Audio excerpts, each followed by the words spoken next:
Director George Miller, a former ER doctor, knew exactly how bones broke, and somehow, that made him fearless. The sequel was shot in the Australian outback, far from studios, far from rules. Cars were real, explosions were real, stunts were only half rehearsed. Behind every iconic stunt, every breathtaking shot, there are stories that studios tried to bury accidents, cover-ups, and human costs that never made it to the credits. Moments when realism went too far, and art demanded blood. Vehicles flipped, fires burned too long, actors crawled away from wrecks, and limped back for another take. Miller didn't want polish, he wanted violence that felt authentic, and he got it. Some directors called it passion, others called it madness. Either way, the cameras never stopped rolling. This isn't a list of movies that thrilled us. It's a descent into the ones that went beyond ethics, beyond safety, beyond reason, where the magic of filmmaking turned into something disturbingly real. Tonight,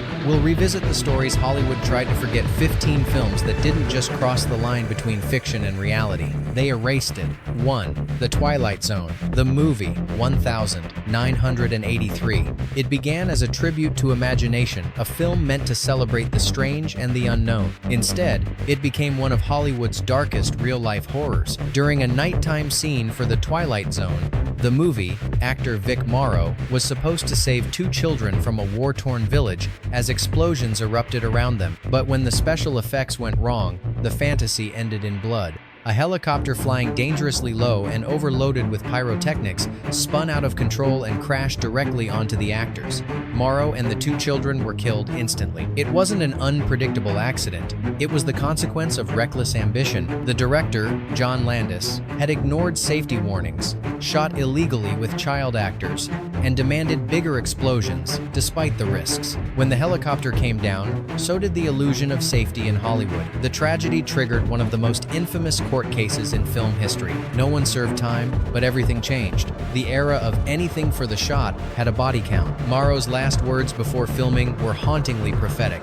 "I've got to be crazy to do this." He was right, and the price of that madness was irreversible. Some call it art, others call it madness. Maybe both are right. Because cinema, at its most powerful, has always demanded a price, and someone always pays it. At first glance, Roar looks like a nature film about family and harmony. In truth, it's a record of chaos, an uncontrolled experiment that nearly killed everyone involved. Tell us what you think, because behind every perfect take, behind every breathtaking frame, there might be someone who never walked away. At first glance, Roar looks like a nature film about family and harmony. In truth, it's a record of chaos, an uncontrolled experiment that nearly killed everyone involved. Tell us what you think, because behind every perfect take, behind every breathtaking frame, there might be someone who never walked away. Roar proved that the moment you try to tame chaos, it devours you. And Hollywood would never again make anything like it, for good reason. Some call it art, others call it madness. Maybe both are right, because cinema, at its most powerful, has always demanded a price, and someone always pays it. No film captured the insanity of war like Apocalypse. Now, because its director chose to live it instead of fake it, tell us what you think. Because behind every perfect take, behind every breathtaking frame, there might be someone who never walked away. Marlon Brando arrived overweight and unprepared, forcing chaotic rewrites. And Coppola himself nearly lost his mind and his fortune. One of the most infamous moments came when a real water buffalo was slaughtered for the camera. It wasn't a prop or an illusion. It was death, filmed for beauty. Coppola later said, "My film is not about Vietnam. It is Vietnam." And he was right. It consumed everyone involved. When Apocalypse Now finally premiered, audiences hailed it as a masterpiece. But those who survived its making knew the truth. Sometimes, genius and madness share the same frame. 4.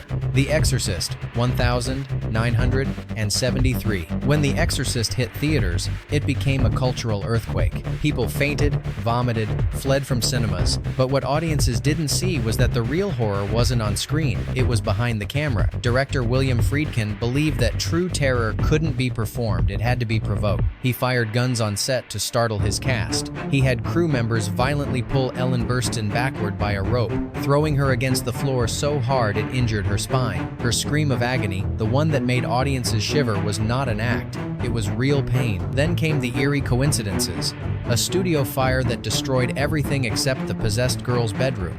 actors and crew members who died unexpectedly. The production was whispered to be cursed, and even priests were brought in to bless the set. But Friedkin's methods continued. He manipulated his cast, pushed them to exhaustion, and recorded every moment of collapse. And from that chaos, he created a masterpiece, one that blurred the line between artistic brilliance and ethical darkness. The Exorcist terrified millions, but none more than those who lived it. Because they didn't just make a horror film, they survived one. 5. The Evil Dead, 1981. Every filmmaker dreams of a cult classic, but The Evil Dead earned that title the hard way through suffering. A group of young actors and a determined director, Sam Raimi, ventured deep into the woods with almost no money, no crew safety, and no plan B. The cabin was real. The cold was unbearable. Every cut, bruise, and scream you see on screen came from a shoot that never seemed to end. Bruce Campbell, the film's lead, injured his ankle early on. Raimi refused to stop shooting. He even jabbed at the wound off camera to capture a more authentic reaction. Fake blood ran out, so they used syrup mixed with dye.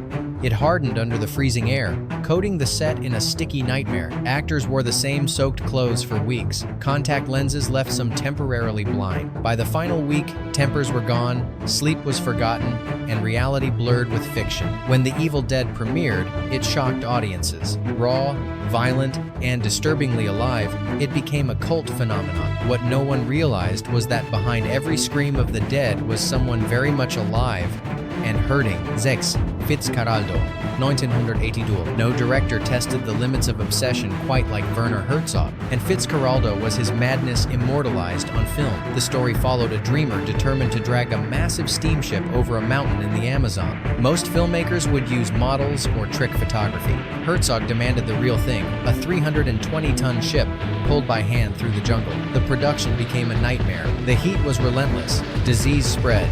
Crew members quit or were injured. One man sliced his leg open with a chainsaw. Another developed gangrene. The lead actor had to be replaced mid-shoot. His successor, Klaus Kinski, was so violently temperamental that local tribesmen offered to kill him for Herzog. Through it all, Herzog refused to stop. He filmed while the jungle swallowed everything: time, money, sanity. The images he captured were unforgettable. A boat ascending a hill, the sound of ropes creaking under impossible weight. When the film was finished, it was hailed as visionary. But to those who lived it, it was less a triumph of cinema than a testimony to obsession. Because in Fitzcarraldo, the ship wasn't the only thing dragged over the mountain, so were the people's souls. 7. The Crow, 1994. It was meant to be a resurrection, the film that would make Brandon Lee a star. Instead, it became the tragedy that defined his legacy. The Crow told the story of a man murdered and brought back from the dead to seek revenge. But on set, fiction and fate collided. During a gunfire scene, a prop gun was fired, but inside its chamber remained a live fragment from a previous blank. The shot pierced Brandon's abdomen. He fell. The crew applauded, thinking it was acting. Then the blood kept spreading. He was rushed to the hospital, but the damage was irreversible. He was 28 years old.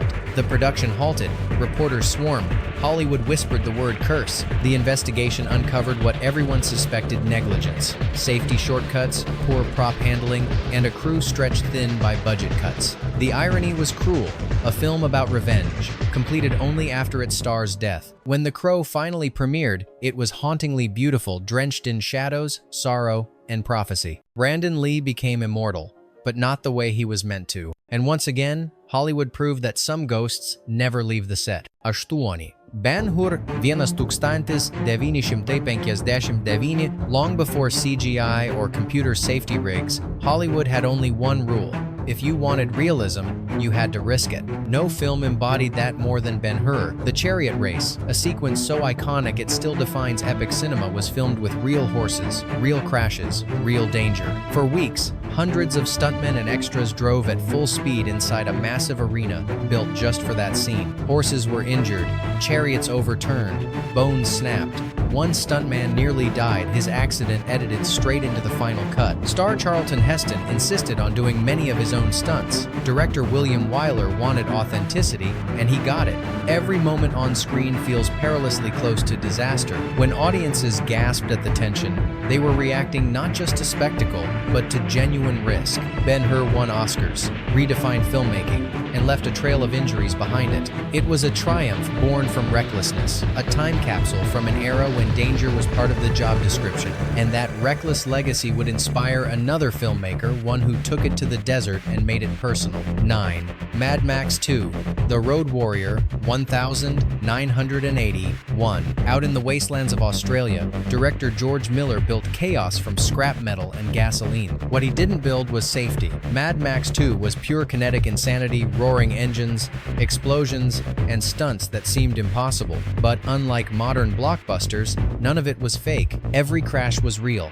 Every fire burned. Every fall risked life and bone. In one infamous sequence, stuntman Guy Norris was thrown from his motorcycle, flipping mid-air before slamming into the ground. The crash broke his leg, and the footage made it into the final film. The set became a gladiator arena where skill and luck were the only protection. Miller's background as a trauma doctor only sharpened his hunger for realism. He knew exactly what a wound should look like and didn't mind getting one to prove it. When the dust settled, The Road Warrior wasn't just another action film. It was a revolution. Fast, dirty, authentic, but beneath the legend of twisted steel and fire lay a truth no one could deny. Sometimes, the price of adrenaline is a broken body. 10. The Man Who Killed Don Quixote, 2018. Some filmmakers chase perfection. Terry Gilliam spent nearly half his life chasing a ghost. His passion project, The Man Who Killed Don Quixote, began filming in 2000 and almost immediately collapsed. A freak storm flooded the set.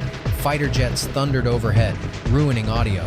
His lead actor, Jean Rochefort, suffered a crippling injury. The movie was shut down, the footage lost, and Gilliam's dreams shattered. But he refused to let it die. For nearly 20 years, he rewrote, recast, and restarted until the film itself became a curse that refused to end. When production finally resumed, disaster followed again. Lawsuits, financing chaos, and a stroke that nearly claimed Gilliam himself. The story he was trying to tell of a man so obsessed with fantasy he couldn't see reality had become his own reflection. By the time Don Quixote finally premiered, it wasn't a victory, it was a confession. Gilliam had become the very thing he created, a man tilting at windmills, blinded by his own dream. 11. Cannibal Holocaust, 1980. Few films have ever blurred the line between cinema and crime, like Cannibal Holocaust. Director Ruggero Deodato wanted authenticity, and what he achieved was so convincing that he was arrested for murder. Shot as a fake documentary about a missing film crew, it looked too real. So real that authorities believed the actors were actually dead. Deodato had made them disappear for publicity, a choice that backfired spectacularly when he was forced to prove they were alive in court. But the true horror wasn't the illusion, it was the reality behind the camera. Animals were killed on set, their deaths filmed in graphic detail.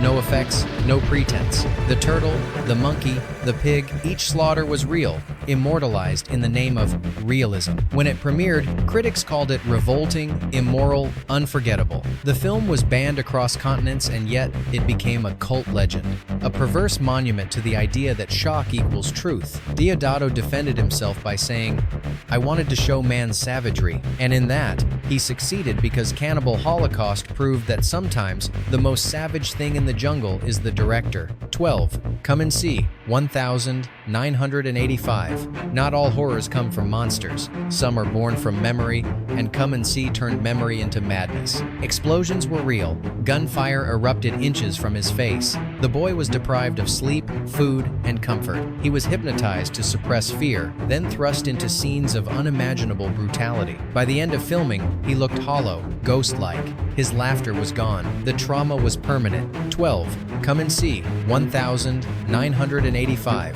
When it premiered, critics called it revolting, immoral, unforgettable. The film was banned across continents, and yet it became a cult legend, a perverse monument to the idea that shock equals truth. Klimov claimed he wanted truth. He got it and burned it onto a reel of film that still bleeds empathy and despair. 13. The Revenant, 2015. In The Revenant, pain wasn't an illusion, it was part of the script. For Leonardo DiCaprio, the line between acting and survival disappeared entirely. Director Alejandro G. Iñárritu refused to fake anything. No studio lights, no digital snow, no comfort. The cast and crew faced the real wilderness, freezing rivers, and merciless storm. DiCaprio endured it all, eating raw bison liver, sleeping inside a real carcass, crawling through ice and blood until his body trembled uncontrollably. Every breath that froze midair, every grunt of agony, all of it was real. By the time filming ended, half the crew had quit. Cameras broke, tempers flared, but Iñárritu kept going, obsessed with capturing truth. And when DiCaprio finally won his long-awaited Oscar, it felt almost cruel. He hadn't just played a survivor, he became one. The question lingers. How much suffering should art demand? At what point does dedication become self-destruction? The Revenant never answers. It only leaves the echo of a man crawling toward immortality, one frozen breath at a time. Every breath that froze midair, every grunt of agony, all of it was real. By the time filming ended, half the crew had quit. Cameras broke, tempers flared, but Iñárritu kept going, obsessed with capturing truth. It was supposed to be a small western, another quiet production in the New Mexico desert. Then, one gunshot turned a film set into a crime scene. Actor Alec Baldwin rehearsed a simple scene with a revolver. He was told the weapon was safe. It wasn't. The bullet that fired struck cinematographer Helena Hutchins, killing her instantly, and wounded director Joel Souza standing behind her. Panic, silence, then realization. The tragedy of Rust was not just one mistake, it was a chain of failures. A young, inexperienced armorer, poor communication, safety protocols ignored. Hours before the shooting, several crew members had already walked off set, protesting unsafe working conditions. It was a chilling repetition of Hollywood's oldest lesson, one it had already failed to learn since The Crow. The same negligence, the same arrogance, the same cost. The industry called it an accident, but to many, it was something else, proof that, even after decades of progress, carelessness still kills. In the end, Rust became more than a tragedy. It became a warning that the danger in filmmaking isn't always in front of the camera, but behind it. 15. Enter the Void. 2009. Some filmmakers test limits. Gaspar Noé erases them. Enter the Void isn't dangerous because of stunts or explosions, it's dangerous because it assaults the mind itself. Filmed entirely from a floating, first-person perspective, it drags the viewer through death, reincarnation, and psychedelic chaos. Noé used blinding strobe lights, relentless color shifts, and dizzying movement to simulate the disorientation of an altered state. It worked too well. Viewers fainted in theaters. Some experienced seizures, others walked out shaking, disoriented, nauseated. Screenings came with health warnings. Some cinemas refused to show it altogether. Noé called it an experiment in pure sensation. His goal wasn't to entertain, it was to overwhelm, to prove that cinema could invade the senses the way trauma invades memory. Enter the Void didn't harm its cast, it harmed its audience, and that might have been the point. Because sometimes, the most dangerous place in filmmaking is sitting in the dark, watching.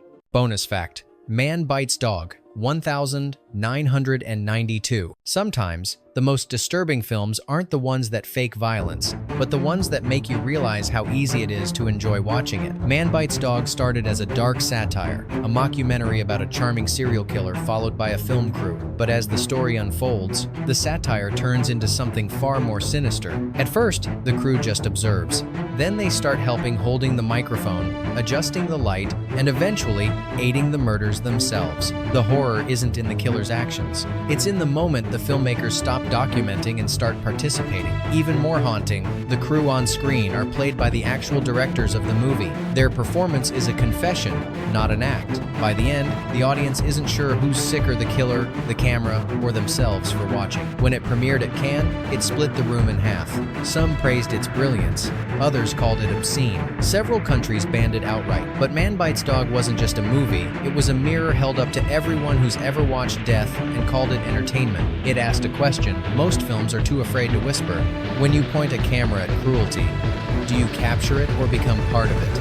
Even more haunting, the crew on screen are played by the actual directors of the movie. Their performance is a confession, not an act. By the end, the audience isn't sure who's sicker, the killer, the camera, or themselves for watching. Even more haunting, the crew on screen are played by the actual directors of the movie. Their performance is a confession, not an act. By the end, the audience isn't sure who's sicker, the killer, the camera, or themselves for watching. Some call it art, others call it madness. Maybe both are right. Because cinema, at its most powerful, has always demanded a price, and someone always pays it. Now the question is yours. When you watch a scene that feels too real, do you admire the performance, or sense the pain behind it? Would you still call it brilliance?